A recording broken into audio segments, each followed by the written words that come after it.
క్రైస్తవుడు అంటే ఎందుకు గౌరవిస్తారు? సేవకుడు అంటే ఎందుకు గౌరవిస్తారు? కూర్చోబెట్టి టీ ఎందుకు ఇస్తారు?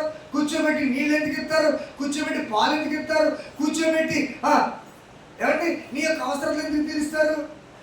క్రైస్తవుడు అంటే వీరితో దేవుడు ఉంటాడు. ఫస్ట్ నువ్వు సేవకుడు కావచ్చు, సేవకుడు కాకపోవచ్చు.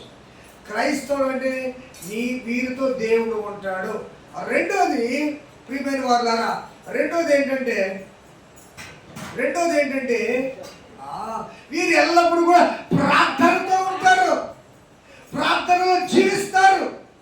వీరు ఎల్లప్పుడూ వాక్యం అనగా ఏంటంటే మీకు సంగతి చెప్పిన, భూమి పుట్టినది మొదలుకొని ఈ బైబిల్ గ్రంథం ప్రింట్ చేయబడిన దగ్గర నుంచి కూడా ఏమండి బైబిల్ గ్రంథం ధ్యానిస్తున్న వారందరూ కూడా బాగుపడ్డారే తప్ప బైబిల్ గ్రంథం చదివి మేము చెడిపోయామన్నవాడు ఒక్కడూ లేడు.